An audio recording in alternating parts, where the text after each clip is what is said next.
আসসালামু আলাইকুম রহমতুল্লাহি ওয়াবারাকাতু। আসছে আশুরার দিন।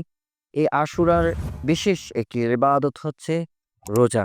রসুল্লাহ সাল্লাল্লাহু আলাইহি ওয়াসাল্লাম এই আশুরা রোজাকে ফরজ আকারে পালন করতেছিলেন। পরবর্তীতে যখন রমজানের রোজা ফরজ হয়ে গেল, তখন এইটার ফরজিয়াত বাতিল হয়ে যায়, ফরজ হিসাবে আর থাকে না। পরবর্তীতে এটা মুস্তাহাব আকারে রসুল্লাহ সাল্লাল্লাহু আলাইহি ওয়াসাল্লাম এই রোজা রাখতেন। সাহাবা আজমাইনদেরকেও আদেশ করেছিলেন। মক্কাতেও এই রোজা রেখেছেন। মদিনাও এসে মদিনার ইহুদিদেরকে দেখলেন এই রোজা রাখতে। তারা ১০ই মুহররম রোজা রেখেছিল। তাদের রোজা রাখা দেখে তাদেরকে জিজ্ঞাসা করলেন রসুল্লাহ সাল্লাল্লাহু আলাইহি ওয়াসাল্লাম যে, তোমরা কেন এই দিনে রোজা রাখো? তখন ইহুদিরা বলল যে, হাদা ইয়াউমুন আযীমুন, এটা হচ্ছে বহুত বড় একটা সম্মানী দিন। এই দিনে আল্লাহ সুবহানাহু ওয়া তাআলা মূসা আলাইহিস সালাতু ওয়াস সালাম এবং তার সম্প্রদায়কে আল্লাহ তাআলা নাজাত দিয়েছেন, মুক্তি দিয়েছেন এবং ফিরআউন এবং তার সৈন্যবলকে আল্লাহ রাব্বুল আলামিন এই দিনে ধ্বংস করে দিয়েছেন। এইজন্য আমরা শুকরিয়াতান এই দিনে রোজা রাখি। তখন রাসূলুল্লাহ সাল্লাল্লাহু আলাইহি ওয়াসাল্লাম বললেন, তাই তাহলে আনা আহাক্কু ওয়া আওলা বিইত্তিবাই মূসা, আমার ভাই মূসার অনুসরণ করার জন্য তো আমি বেশি হকদার। সুতরাং আমিও এটা ভালোভাবে এই রোজা রাখবো, ইহতিমামের সঙ্গে রাখবো। তখন রাসূলুল্লাহ সাল্লাল্লাহু আলাইহি ওয়াসাল্লাম সাহাবাদেরকে ওই দিনে রোজা রাখার জন্য বললেন। এরপরে ইবনে আব্বাস রাদিয়াল্লাহু তাআলা আনহু বিশ্বনবীকে বললেন, ইয়া রাসূলাল্লাহ, এটা তো ইহুদিদের একদম সাদৃশ্য হয়ে যাচ্ছে, মুশাবাহ হয়ে যাচ্ছে।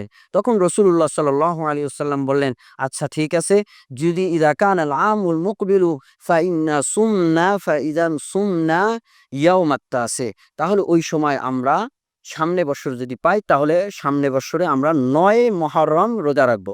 অর্থাৎ ৯ মুহররম রেখে ১০ মুহররমে রোজা রাখবো। তাহলে ২ টা করে তাদের সাথে প্রতিদ্বন্দ্বী করব, তাদের মুখালাফাত করব। তো রাসূলুল্লাহ সাল্লাল্লাহু আলাইহি ওয়াসাল্লাম এরপরে আর পরের বছর পাননি, তার আগেই দুনিয়ার থেকে চলে গেছেন। উম্মতদের জন্য শিক্ষা দিয়ে গেছেন, আগ্রহ বুঝাই দিয়েছেন। প্রিয় মুসলমান ভাইরা আমার, আমাদের উচিত এই দিনে রোজা রাখা। মুস্তাহাব আকারে হলেও এর অশেষ সওয়াব রয়েছে। রাসূলুল্লাহ সাল্লাল্লাহু আলাইহি ওয়াসাল্লাম বলেছেন, এই রোজার ফজিলত হচ্ছে রমজান মাসের রোজার পরপরই এই রোজার ফজিলত রাখে। নামাজের ক্ষেত্রে যেমন ৫ ওয়াক্ত নামাজের মধ্যে পরেই রাতের ইবাদত যেমন ফজিলতপূর্ণ, তেমনি করে এই রমজান মাসের পরে আশুরার রোজা তেমনি ফজিলতপূর্ণ। এইজন্য আবার এই রোজার মাধ্যমে আল্লাহ রাব্বুল আলামিন বিগত ১ বৎসরের অতীতের গুনাহ আল্লাহ পাক মাফ করে দেন। এইজন্য আসুন আমরা এই দিনে রোজা রাখবো। প্রিয় মুসলমান ভাইরা আমার, এই রোজা রাখার পদ্ধতিটা কেমন হবে? কিভাবে আমরা রোজা রাখবো? তো আনোয়ার শাহ কাশ্মীর রহমতুল্লাহ আলাইহি এর ৩ টা পদ্ধতি বলেছে। আসলে একটু ডিটেইলস ভাবে যদি এমন করে বলা যায়, পদ্ধতি হবে ৪ টা। ১ নম্বর পদ্ধতি উনি বলেছেন যেটা সবচাইতে উত্তম, সেটা হচ্ছে ৯ মুহররম, ১০ মুহররম এবং ১১ মুহররম, এই ৩ দিনেই রোজা রাখা। এটা সবচাইতে বেটার, বেস্ট হয়। কেননা এখানে প্রতিদ্বন্দ্বিতা স্পষ্ট। মিস্টেক হওয়ার কোনো সুযোগ নেই। সেইজন্য এই ৩ টাকেই একবারে ৩ দিনেই রোজা রাখা এটাকে উত্তম বলেছেন। আর এমনিতেই যেহেতু এই মুহররম মাস পুরাটাই ফজিলতপূর্ণ মাস, পুরা মাসেই রোজা রাখার জন্য বলা হয়েছে যে এই মুহররম মাস অন্য রোজা, এই মাসের রোজা যেকোনো সময়, এই মুহররম মাসের যেকোনো সময় যদি রোজা রাখা হয়, তাহলে ফ রমজান মাসের রোজার পরেই এই রোজার স্তর। তাহলে এখান থেকেও স্পষ্ট যে মুহররমের পুরা মাসেই রোজা রাখার বিশেষ ফজিলত রয়েছে। সে জায়গায় ৩ টা যদি রাখা হয় তাহলে খুব সুন্দর হয়ে যাচ্ছে। এইজন্য আনোয়ার শাহ কাশ্মীর রহমতুল্লাহ আলাইহি এই স্তরটাকে উত্তম স্তর বলেছে। ২য় স্তর হলো যে ১০ই মুহররমের সঙ্গে একটা যুক্ত করা। ৯ মুহররম কিংবা ১১ই মুহররম একটা, যেকোনো একটা যুক্ত করা। এটাকে ১ স্তর কম বলেছেন। যেহেতু এখানে একটা কম হয়ে যাচ্ছে, তো এটাও একটা স্তর। এটাও উত্তম বলেই হবে, কিন্তু একটু কম হবে। আরেকটা স্তর হলো শুধুমাত্র ১০ই মুহররম রোজা রাখা। শুধুমাত্র ১০ই মুহররম রোজা রেখে তার সঙ্গে যদি এড না করা হয়, আরেকটা না মিলানো হয়, তাহলে এটাও একটা স্তর। তাহলে এইটাকে উনি বলেছেন যে এইটা ১০ই মুহররম রোজা রাখার যে ফজিলত আছে, সেই ফজিলতটা ওই ব্যক্তি পেয়ে যাবে। বাট এখানে মাকরুহে তানজিহ হবে। যেহেতু রাসূলুল্লাহ সাল্লাল্লাহু আলাইহি ওয়াসাল্লাম ইহুদিদের বিরোধিতা করার জন্য আরেকটা মিলানোর জন্য বলেছেন, সেই জিনিসটা থাকতেছে, সেই ডাউনটা থেকে যাচ্ছে, যার কারণে এটা অনুচিত, অপছন্দনীয় হবে। এইজন্য এটাও একটা সুরত হতে, এই ৩ টা সুরত আনোয়ার শাহ কাশ্মীর রহমতুল্লাহ আলাইহি বলেছেন। আরেকটা সুরত এমন হতে পারে দেখা যাচ্ছে যে ১০ই মুহররম রোজা রাখেনি। ১০ই মুহররম না রেখে ১১ই মুহররম কিংবা ৯ই মুহররম এই ২ দিনে রোজা রেখেছে। এমনও হতে পারে। কি ১০ই মুহররম হয়তো অসুস্থ হয়ে পড়েছে। তো ১১ই মুহররম অথবা ৯ই মুহররম রোজা রেখেছে। তাহলে বিশেষ মুহররমের যে সওয়াব এইটা পাবে না। বাকি ১০ই মুহররমের যে সওয়াব সেটা পাবে না। বাকি মুহররম মাসের রোজা রাখার যে সওয়াব সেই সওয়াব পেয়ে যাবে এবং কোনো গুনাহও হবে না।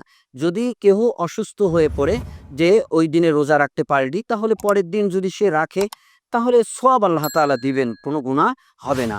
এইটা হলো রোজা রাখার পদ্ধতি। এই রোজা রাখার জন্য বিশেষ কোনো নিয়ত আছে কিনা? না, বিশেষ কোনো নিয়ত নেই। এটা স্বাভাবিক আশুরার রোজা, রোজা বললেই রোজা রেখে নিয়ত করলেই বাস এনাফ যথেষ্ট হয়ে যাবে। এই রোজার কাজা আছে কিনা? এই রোজা কেউ ১০ই মুহররমে রেখেছে, রাখার পরে কোনো একটা সমস্যার কারণে তার রোজাটা ছুটে গেছে। তো যদি রোজার নিয়ত করে থাকে, যেহেতু এটা নফল আকারের রোজা, এইজন্য এই রোজার যদি নষ্ট হয়ে যায়, নষ্ট হলে তাহলে তার কাজা করে নিতে হবে। এই রোজার কাজা করে নিতে হবে। যদি নিয়ত করে থাকে, জোহরের আগ মুহূর্ত পর্যন্ত নিয়ত করা যায়। নিয়ত যখন করে ফেলবে, করার পরে যখন এটা নষ্ট হয়ে যাবে, কোনো ব্যতিক্রমে যদি এটা ভেঙে ফেলা হয়, তাহলে ওই রোজার কাজা করতে হবে। এই রোজা ছোট বাচ্চারা পালন করবে। ছোট বাচ্চাদের ক্ষেত্রেও বলা হয়েছে যে রাসূলুল্লাহ সাল্লাল্লাহু আলাইহি ওয়াসাল্লাম এত ফজিলত বুঝাইয়েছেন সাহাবাদেরকে, সাহাবীরা নিজেরাও রেখেছেন। ছোট, ছোট বাচ্চাদেরকেও রাখতে বলেছেন, রাখতে বলতেছিলেন। তো এইজন্য কোনো জোরপূর্বক না, সমস্যা হলে রাখা যাবে না। বাকি তাদেরকেও রোজার অভ্যাস তো করার জন্য নফল রোজা রাখার এটা একটা আলাদাভাবে স্পেশালিস্ট ভাবে উৎসাহ করার জন্য বলা হয়েছে। সেইজন্য এই নফল রোজাগুলো সাহাবা আজমাইনরা নিজেরা রাখতেন, সন্তানদেরকেও রাখতেন। তেনারা বলেন যে, "এই যে আশুরার রোজা নাসুমু, এইটা আমরা রাখতাম, ওয়া নুসাউইমু সিবিয়ানানা, এবং আমাদের ছোট বাচ্চাদের জন্যও আমরা এই রোজাগুলো রাখাইতাম। আর তাদের জন্য আমরা লোমবাতা, তাদের জন্য মিনাল ইগনি, পশমি খেলার মনে করেন যন্ত্রপাতি, জিনিসপাতি তাদেরকে আমরা দিতাম। যখন তাদের ক্ষুধা লাগতো, কান্না করত, তখন আমরা এগুলো খেলার ছলনায় কাটাই দিয়ে তাদেরকে দিন পার করে দিতাম।" প্রিয় দর্শক মুসলমান ভাইরা আমার, ছোট বাচ্চা যারা বালিগ হয়নি তারাও এই রোজা রাখতে পারবে, কোনো সমস্যা নেই। কোনো কোনো ওজরের কারণে এটা যদি ভেঙে যায় এই রোজা, তাহলে তার আ রোজা পুনরায় আবার আদায় করতে হবে। এবং আশুরার রোজার ক্ষেত্রে আবারও বলছি যে আল্লাহ রাব্বুল আলামিন এই রোজার মাধ্যমে বিগত ১ বছরের সগীরা গুনাহ মাফ করে দেন।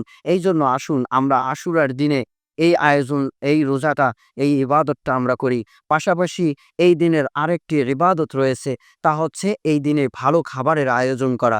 এই দিনে ভালো খাবারের আয়োজন করা, এইখানে যে হাদিসটা রয়েছে, মান ওয়াসা আলা ইয়ালিহি নাফাকাতান, খরচ করার ক্ষেত্রে যে ব্যক্তি আহল ইয়ালের জন্য একটু বেশি খরচ করার সুযোগ পায়, সম্বল আছে, সুযোগ আছে, তাহলে সে ব্যক্তি যদি তাদের পরিবারের জন্য যদি ভালো খাবারের আয়োজন করে, ওয়াসা আল্লাহু আলা সাইরা সানাতিহি, তাহলে ওই ব্যক্তির জন্য সমস্ত পুরা বৎসর ভালো খাবারের আয়োজন করে দেন। তো আল্লাহ রাব্বুল আলামিন এই ইবাদতটা দিয়েছে। তো এই হাদিসটার ক্ষেত্রে বলা হয়ে থাকে, এই হাদিসটা অনেকরাই যঈফ বলেছেন, অনেকরাই মওযু বলেছেন। অনেকরা যঈফ বললে মওযু বললেও এটাকে রদ করা হয়েছে। কিন্তু যঈফ হলেও এই হাদিসটা অনেক সাহাবীদের থেকে বর্ণিত এবং সাহাবা আজমাইনরা এটাকে পরীক্ষা করেছেন। সাহাবা আজমাইনরা বলেছেন যে এটা পরীক্ষিত। ইবনে আব্বাস রাদিয়াল্লাহু তাআলা আনহু পরীক্ষিত বলেছেন। সুফিয়ান সাউরি উনিও পরীক্ষিত বলেছেন। সুফিয়ান সাউরি উনিও পরীক্ষিত বলেছেন। সুতরাং উনারা পরীক্ষা করে দেখেছেন যে আল্লাহ তাআলা সুন্দরভাবে একটা মাস পার করে, একটা বছর পার করে দেয়। একটা মাস পার করে দেওয়ার অর্থ উনারা বলেছেন যে যতটুকু হলে মানুষের যথেষ্ট হয়, শান্তিতে মানুষ বসবাস করতে পারে, এই ব্যবস্থা আল্লাহ পাক করে দেন। সুতরাং আমরা এই যেহেতু হাদিসটা বিভিন্নভাবে বর্ণিত হয়েছে এবং অনেক রায় এটা পরীক্ষিত বলেছেন, এই দিকে লক্ষ্য করে এই ইবাদতটা আমরা মুস্তাহাব আকারে যদি করি তাহলে কোনো সমস্যা নেই। জরুরি মনে করা যাবে না। কেউ যদি না করে, এই আয়োজন ভালো আয়োজন যদি না করে, তাহলে তাদেরকে তিরস্কার করা যাবে না, ঠাট্টা করা যাবে না, বকা দেওয়া যাবে না। স্বাভাবিক যদি কেউ মোস্তাহাব হিসাবে এই নিয়তে, এই মাইন্ডে যদি খাবারের ভালো আয়োজন করে, তাহলে করতে পারবে, কোনো সমস্যা নেই। প্রিয় মুসলমান ভাইরা, আমরা তো আশুরের দিনে রোজা রাখবো, তাহলে এই আয়োজনটা কখন করব? এই আয়োজনটা করার ব্যাপারে ফুকাহা ইকরাম বলেছে যে আশুরার দিনে যে রোজা রাখছি, এই রোজার যে খাবারের আয়োজনটা করব, শেষ রাত্রে যে খাবো, ওই সময় আয়োজন খাবারের ভালো খাবারের আয়োজন করলেই আদায় হয়ে যাবে। কিংবা যে ইফতার করব আমি আশুরার দিনে, যে ইফতার করব, ওই ইফতারের পরে খাবার যেটা হবে এটা যদি ভালো আয়োজন করা যায় তাহলেও আদায় হয়ে যাবে। আল্লাহ পাক আমাদের এই বিশেষ ২ টি আমল, আশুরার ও আমল, এর উপরে আর যত কিছু আছে তেমন কোনো আমল নেই। এগুলোর উপরে আমাদের আমল করার তৌফিক দান করুক। সকলে বলি আমিন।